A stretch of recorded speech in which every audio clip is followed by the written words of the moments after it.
Hi, everyone, and welcome to our first Falcons community meeting. Tonight's topic is living on campus and financing your students' education. We're going to give it just a little bit of time to as people trickle in, and we'll get started in about a couple minutes.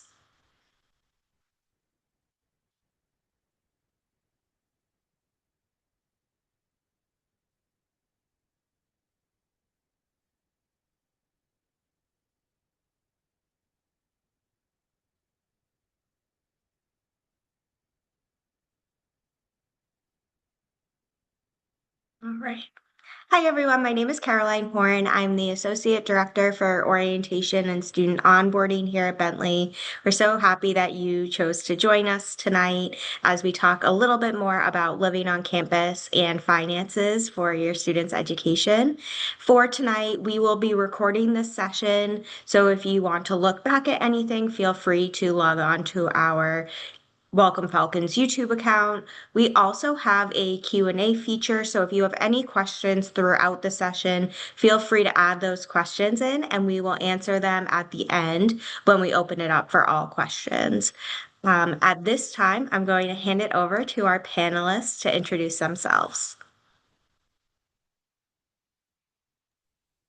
Hi everyone, my name is Sabrina Cruz Rivera, and I am an associate director in the residential center here at Bentley, and we oversee the housing experience, and so that's what I'll be talking about a little bit later today.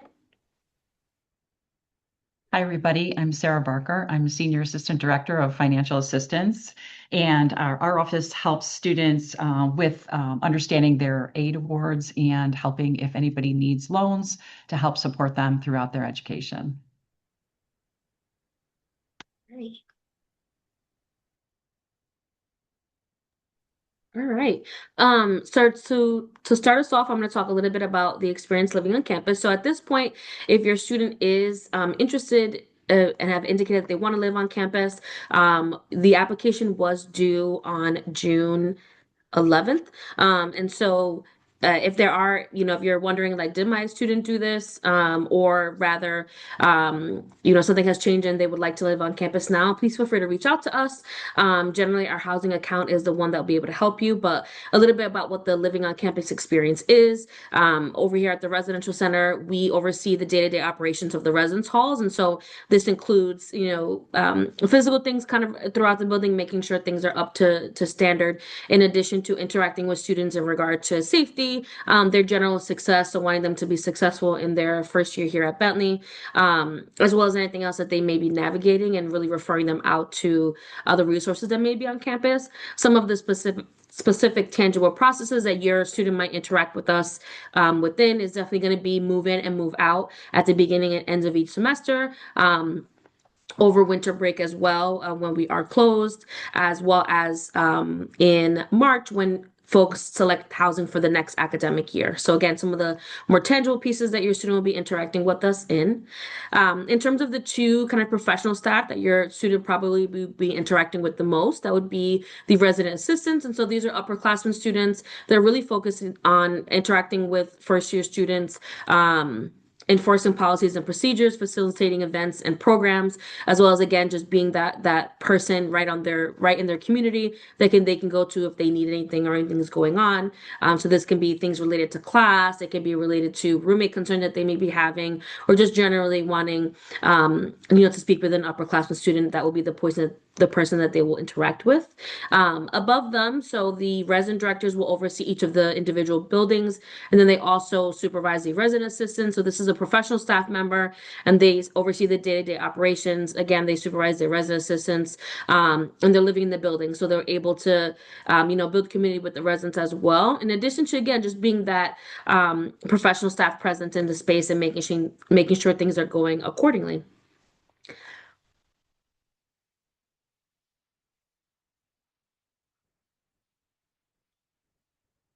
A little bit about the room types that your students will more likely than not be in.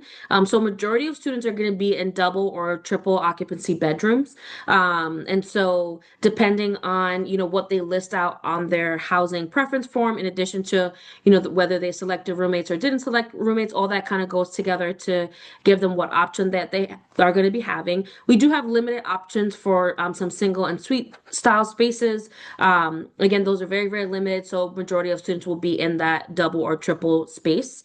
Some things that students, experiences that students and amenities that students will get in the residence halls are going to be some common area bathrooms that are gender specific.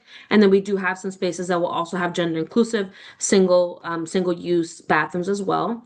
Lucky for us and for your student, we do have air conditioning in the residence halls. So, no need to, bring a big box fan with the students. We will have air conditioning to keep them comfortable, high-speed wireless internet to make sure that they're able to do what they need to do for classes, lounges and common spaces. So every building is a little bit different, but there will be space that students can kind of come together as a group. Most of them will also have a shared communal kitchen. So although maybe your student is or you are not thinking that far in terms of them wanting to cook, but we do have that space if they kind of want to experiment, if they want to be able to cook food from back home, they're absolutely able to do that. We have vending machines available within the residence halls, laundry facilities that are available 24/7. So this is something that you will probably see on the first day as you're kind of walking through the building, so students are able to do their laundry whenever they would like to do. Within the laundry facility, they also, the way that those function is through an app. And so students will be able to take a look to see if laundry is available and be able to plan their day kind of accordingly. And then, so this is a separate charge that students will have to do on that kind of app. But again, this is generally what students are getting in their first year here at Bentley to help them be successful and live in a comfortable environment. A little bit about the housing process. Again, at this point, we are kind of complete with accepting applications. But again, if there are any changes or your student maybe didn't complete what they needed to do, please make sure that you're reaching out to us as soon as possible. We will be able to provide you housing, and so we want to be able to do that as early as possible for you and your student. So please make sure that you're reaching out. In the instance that your student did do everything that they needed to do, at this point, we're really just in a waiting period where we are really going over the applications and making decisions as it relates to where folks should be placed. The plan would be for students to receive more information in regard to what their specific rooming assignment is, which will include the building and room number, if they have a roommate or multiple, which again most of them will, as well as any information in regard to move-in day will all come to their Bentley emails in a couple of weeks. So I would definitely have your students be on the lookout for that. And if you have any questions in regard to after you receive your what your placement is, please feel free to reach out to us as well. Move in. The emails that you will receive again will let you know of some additional information in regard to moving, but it's just some general information to know right now. We do have some early arrival pieces of students that will move in early. And so if your student has been accepted into one of these programs or identifies as an international student, they will be able to move in on these dates. And so Monday, August 24th is our Mosaic program and our Defined Community move in. If your student did apply to a Defined Community, those acceptances will be going out next week, so more to come there. But that is when that move-in date is happening. The reason why it's earlier than the Thursday, August 26th one, which is the general student move-in, is that it allows students to really have that intentional programming, as well as an opportunity to really think about the specific program that they signed up for. And that goes for the Mosaic program as well as the Defined Community program. Tuesday, August 25th is when we have our international student move-in, which also has a series of different programming events that happens there. And then Thursday, August 26th is our general first year move-in. Please make sure that when you're receiving your email, that you're taking a look at when the specific move-in is. We want to make sure that we are ready on campus for you, that your room is up to standard, and that we can accommodate you and give you a good move-in experience. So please make sure you're arriving on the day that you've kind of been approved for. And again, if you have any questions, feel free to reach out. Just some things to keep in mind in regard to moving in on campus. It is a hectic day, but it is very, very exciting. And so some things to again just anticipate and plan for now is knows that your student probably won't be able to bring everything in their room right now. The rooms do come with a mattress and bed frame, desk chair, some sort of closet, whether it's a built-in or a furniture piece, as well as a set of drawers. And so keep that in mind as you're navigating, packing clothes, things of that nature. They want to make sure that they can, fit their items comfortably in that space. In the instance that your student forgot something, no worries at all. We do have a Target that is close by to campus, about 20 minutes, so you can definitely go visit that location prior to leaving for the day. In addition, you can always send things through the mail with your student, and so your student will receive or learn more information during orientation in regard to packages and things and how to navigate that experience. But you can always send them something, so no worries if they forgot something at home or if something needs to be ordered, they will be able to get it here. And then remember that about 6 weeks after move-in is when the area's fall break. And so if there are things that are limited in terms of you being able to bring them that they'll be able to get later on, feel free to do that. So an example could be, maybe they don't want to bring their winter coat right now because they won't need it. They can pick that up during their fall break and as well as any other item. So just keep this in mind that they're coming on that August date, but they're not staying forever. They do kind of keep going back and forth. So you have some opportunity to provide any additional items for them that you may need or they may need. Just some quick notes in regard to safety and security on campus. And so within the halls, your student will receive a individual card access or card that will get them access to their individual building. In addition to receiving a combo that gets them into their room. And so only them and their roommates will have that combo and have that privacy as it relates to getting to their space. And then as it relates to the building as a whole, not anyone can just come in that is specific to Bentley students. And then again, into the room, the students that are part of that room. We do have resident assistants that sit on duty every night. And so that's an opportunity for students to go to them if anything's kind of going on around campus or they may need help. Those RAs will also do frequent rounds of the building to make sure doors are closed and that everything is as it should be as it relates to safety. And then an extra precaution is that we do have in each hallway a call box. And so that call box will go directly to University Police. And so again, if anything's happening, if a student doesn't have their cell phone on them, they're able to get help very easily. Around campus, some additional items are University Police. They're available 24/7. You'll see them, driving around campus, biking around campus, walking around campus. And so very present and wanting to protect our students and present that safety and security for them. And then we also do have a blue light system around campus. And so again, if your student is walking around and has a concern or they need anything, they're able to go right to that blue light and get connected with University Police. So very safe on campus and a lot of different options if a student is having any concerns. So that is all on my end. So I will pass it over to Sarah. And if you have any questions, feel free to let us know in the chat. Hi again, everybody. So I'm going to give you a little overview to understanding the costs of education, as well as funding options and opportunities, as well as how to pay your tuition and how the billing works. So starting with the educational costs. So every year we have what we call a cost of attendance. So for the fall of 2026, spring of 2027, you can see on the slide, we have at the top, we have what we call direct costs. Those are the costs that will be billed on the student's workday bill. So that includes tuition, housing and food, and student activity fee.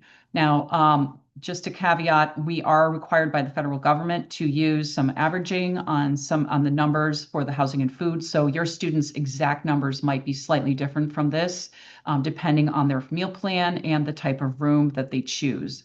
But this is just to give you a broad stroke idea. In terms of indirect costs, those are costs that students will incur but are not directly billed through the student's billing statement in Workday. So that includes books and supplies and personal expenses. In addition, at the bottom of the chart, you'll see in a box, there is a note about student health insurance. Students are automatically billed for that in the fall, but they do have the opportunity to waive health insurance if they can provide the vendor that we use with proof of insurance that qualifies. So just something to be aware of. It is a charge that comes on the student's account, but with family health insurance, there is a waiver opportunity.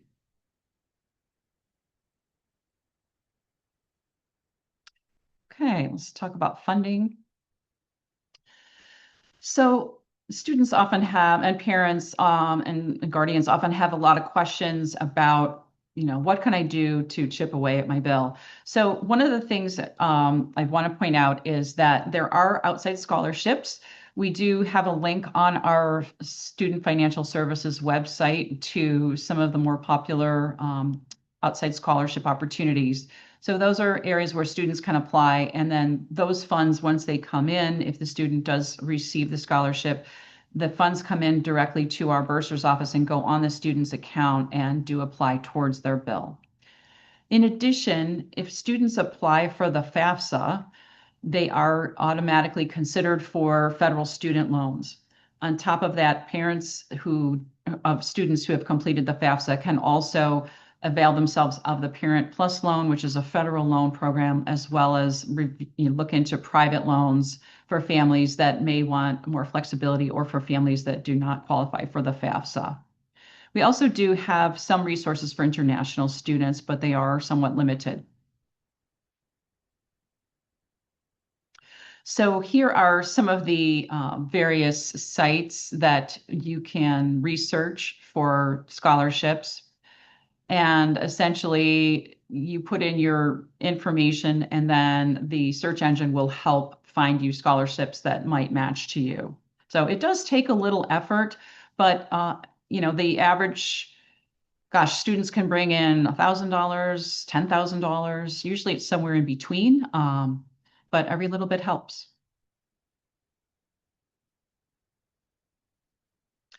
So the federal direct student loan program is available to U.S. citizens and eligible non-citizens.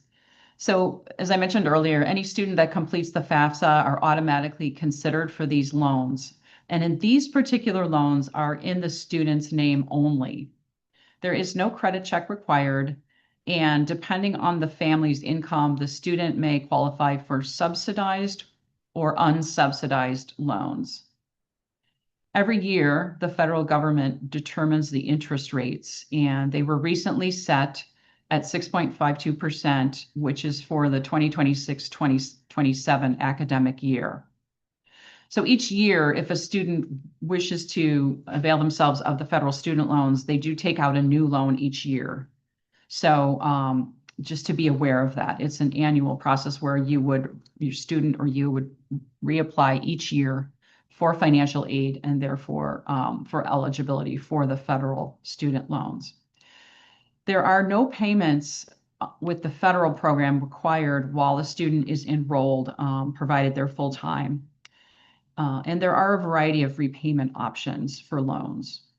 So as you can see on the right, the annual loan limits depend on the year that the student is. So first years can have a combination of up to 5,500, year 2, 6,500, and years 3 and 4, 7,500. So this does max out at 31,000. And of that, only 23,000 can be subsidized loans, which are slightly more advantageous because the interest for subsidized loans is paid by the federal government while the student is in college. So it's a better deal. Next slide, please.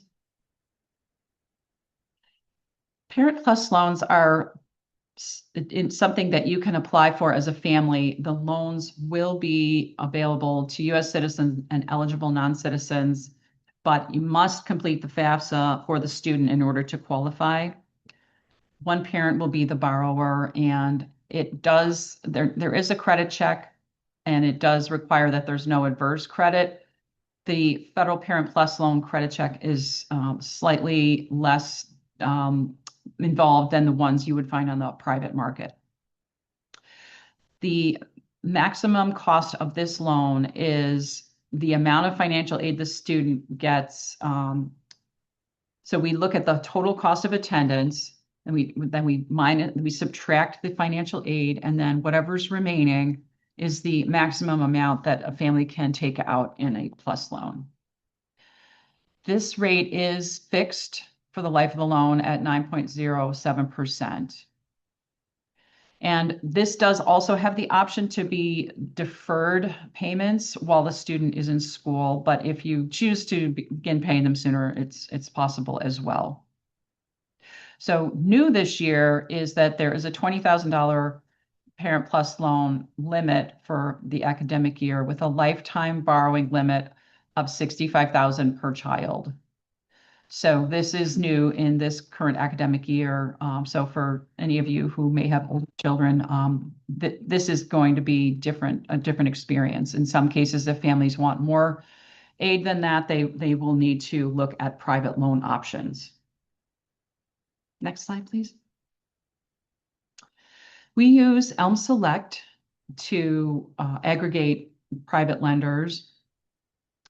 There are some options available to international students. So I would encourage any international families to check out this site. The maximum loan, again, is the cost of attendance minus any other financial aid that the student may be receiving. So you can use the Elm Select tool to look at the various lenders in terms of interest rates, repayment terms, loan origination fees, etc. And we do offer this as a service to families, but we want to be clear that if you find a lender somewhere else, you are 100% able to use them. So what happens in this process is the loan gets approved by the lender, and then we certify it at Bentley. Next slide, please.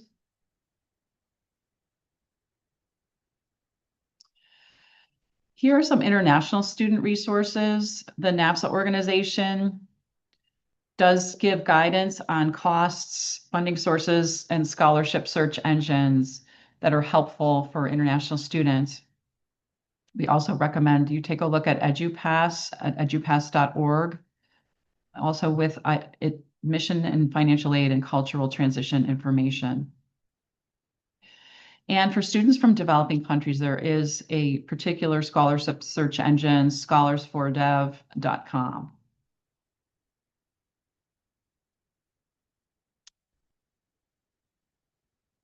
So, billing. This is one of the most important questions that we get over the summer in our office. When is the bill coming out? Where do I find it? So I just want to let you know that the students will receive an email in the middle of July. It's typically that first week after the July 4th holiday. In that email, they're going to get a lot of information. So if you are a parent or guardian of a student, you may want to nudge your student to check their email that second week of July. So we also do have a rate sheet that is posted on the billing office site, which does explain the various costs that you may find on your student's bill. If the student would like to have someone have access to their billing statement, such as a parent or a legal guardian, they will need to set them up as a third-party user, and that has to be done by the student. They will be receiving instructions on this in that email that comes out in mid-July. So assuming that the parent or guardian receives a third-party access, the students and the third-party users will be emailed when activity is posted to the account. Students should continue to monitor their student account throughout the semester. So the billing statements are posted in real time, and they change based on the activity on the student account. So they really can change literally overnight. So just something to be aware of as aid gets put on. Sometimes there is a delay of a few hours. So sometimes it's just something to be aware that it's a live system. We do have a process where the billing team will put on past due holds if there is an unresolved balance 14 days after the due date. There is also a $100 late payment fee that is charged 30 days after the due date for any past due balance.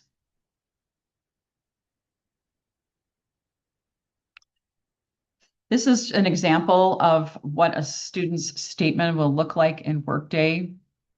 So you will see the charges at the top, followed by the payments and credits, and then something we call anticipated payments, which are items that we know are coming in but have not yet dispersed to the account.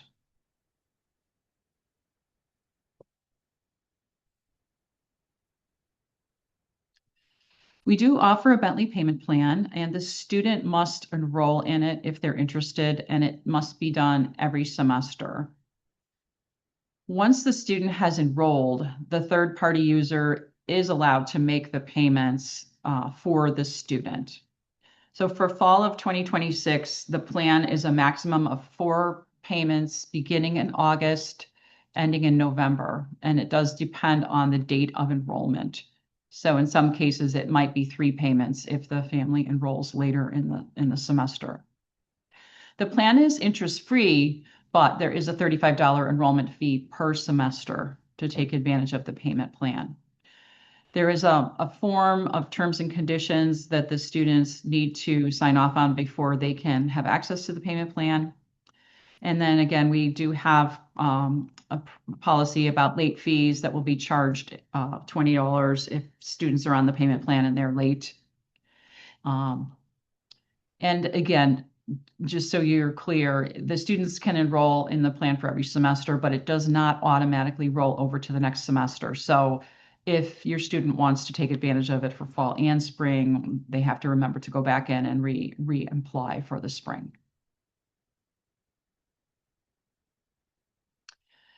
We have a variety of payment methods. First is, of course, the e-check and ACH payments, which can be made online with no fee. We also do offer credit card payments online through the Workday account, but there is a convenience fee and it's 2.95% for domestic and 4.25% for international cards. Paper checks can be mailed to our cashier's office with the address noted. And we do offer services for wire transfers via Flywire. We also do offer the opportunity for families to pay with cryptocurrency, such as Bitcoin, Ethereum, and USDC. So sometimes students will have a credit balance on their account.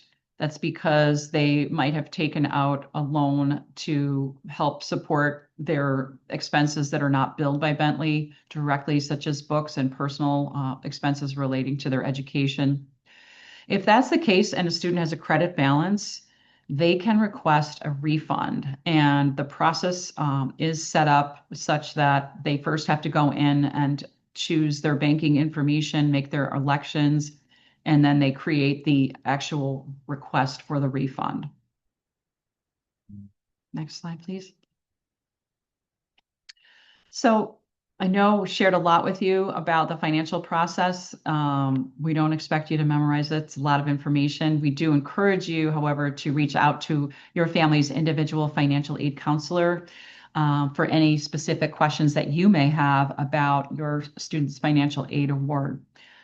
We do have our phone number here on the slide, 781-891-3441, and that number will bring you to either the billing side of the house or to the financial aid counselor. And then, of course, there is also our email at sfs@bentley.edu. If you have just some general questions and you're not quite sure where to go, that's a great place to start.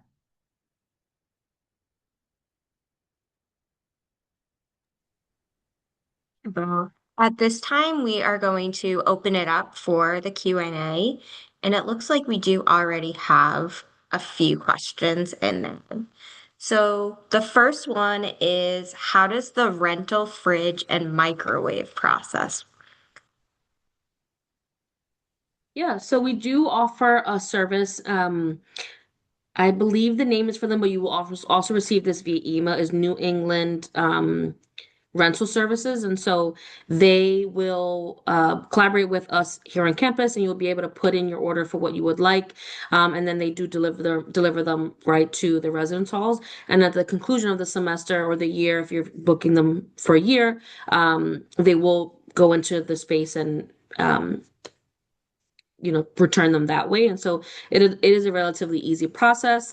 Some students definitely do utilize that. Some students will just, get their own fridge and have that throughout the course of the 4 years. It really just depends on what your interest is.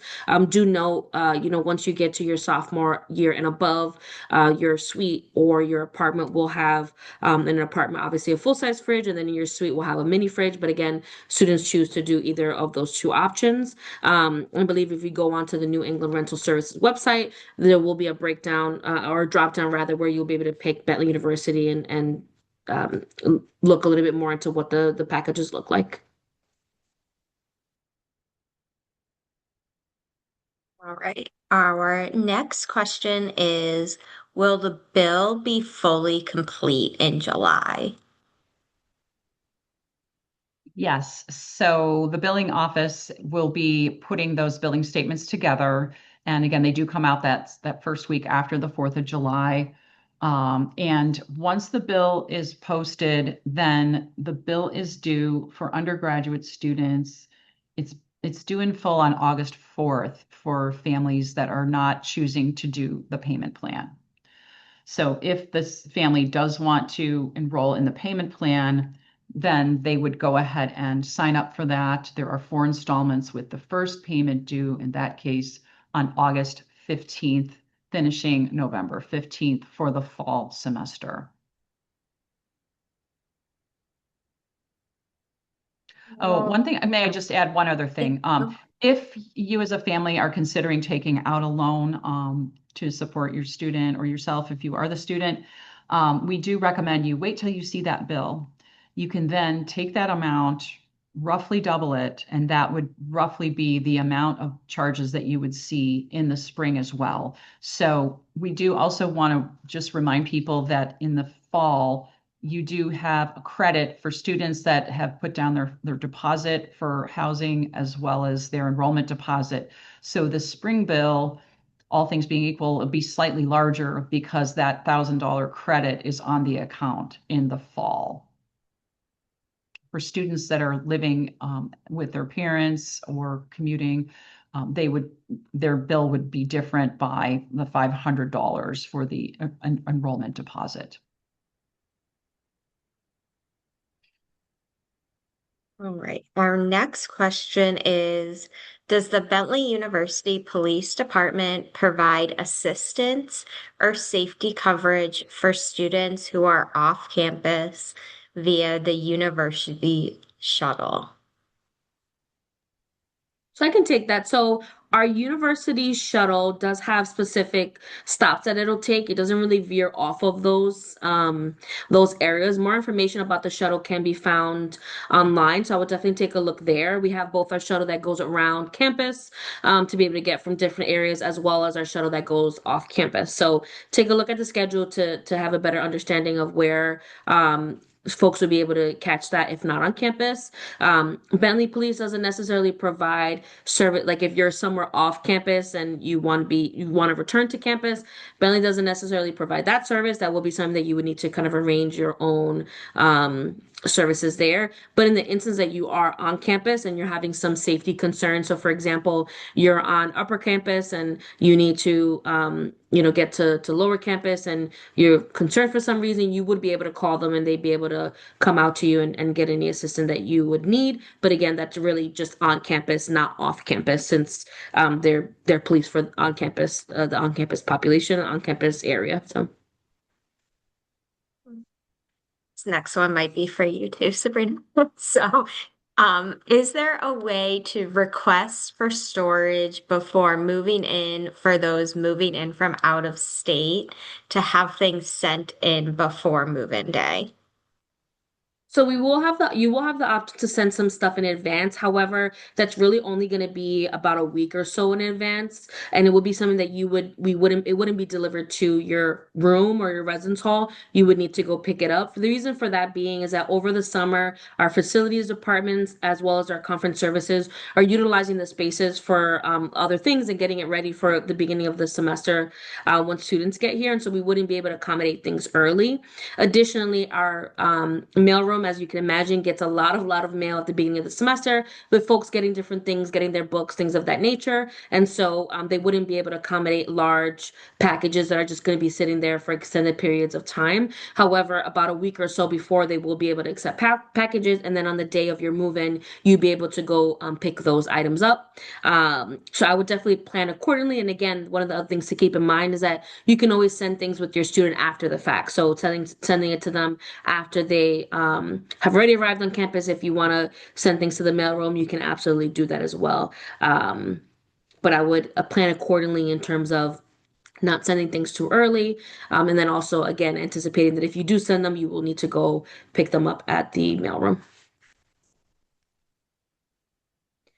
And the next question we have is, are we responsible to pay the $500 deposit for housing again? So from my understanding, in terms of the deposit, you all that is something that is done, when you're kind of admitted to Bentley and when you're going through that process. Post your first year, there is no longer a housing deposit for any other year. So you don't have to put down a deposit to select housing. For example, this upcoming March 2027, for fall 2027, when you're coming back to Bentley, you would not need to put down a housing deposit. Obviously, there is a housing charge that will go into effect, once the bills are figured out over the summer. But in order to actually select your housing and be enrolled in housing, you do not need to do a deposit past you being a first year student.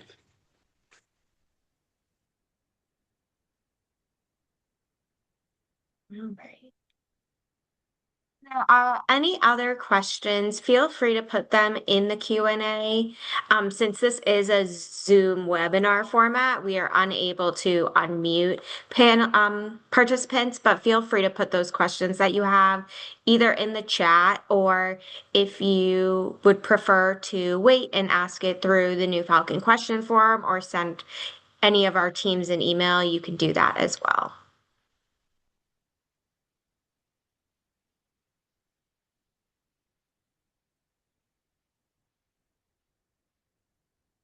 All right.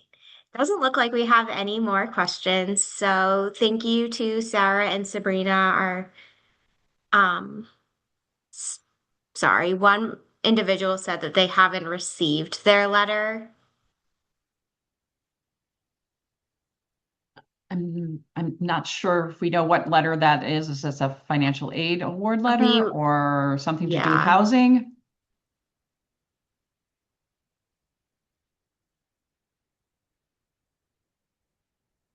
Well, I can just make an assumption that if it's in regard to financial aid, we do award aid as soon as possible once we have all the information for students. So sometimes there is some back and forth. Yes, it looks like you are looking for a financial aid award letter. I would encourage you to check out um, have your student look into Bentley Connect, into the portal, and see what is on their checklist for their financial aid award. So that's the first place to begin. And then if you have further questions, and you can reach out to our office for any specific questions you may have. In terms of housing, I see is noted here as well. At this point, we don't have any information that we would have provided to you. We will be letting folks know about what their placement is more towards the end of July. So nothing that you need to be looking out for us. You will, if you're have applied to a defined community, we will be sending those communications out next week. And then just as a reminder, all these things will also be going to your Bentley email. So not your personal email that you may have been using through the application process, but your Bentley email. So definitely take a look there and get that set up if you haven't, because that's where both of our office will be communicating you with through. Yeah, definitely setting up that Bentley email will be really helpful. That is where every office will communicate with you through. So if you have yet to set that up, make sure that you are doing that. And then if you have any additional questions, feel free to reach out to any of our offices. We're happy to connect and make sure that you're getting all of the information that you need. So thank you again for spending some time with us tonight. We hope that you were able to learn something new about either one of these processes. And if you have any questions, feel free to email our general accounts or fill out that new Falcon question form, and we will direct you to the appropriate resource. We hope that we'll see you at a future Falcon live chat. Those are at noon on Tuesdays, but we also will have one more community meeting for our incoming first gen students. So be on the lookout for information about our next session, which will be more around moving and getting started at Bentley. I hope that you all have a great night. See you soon.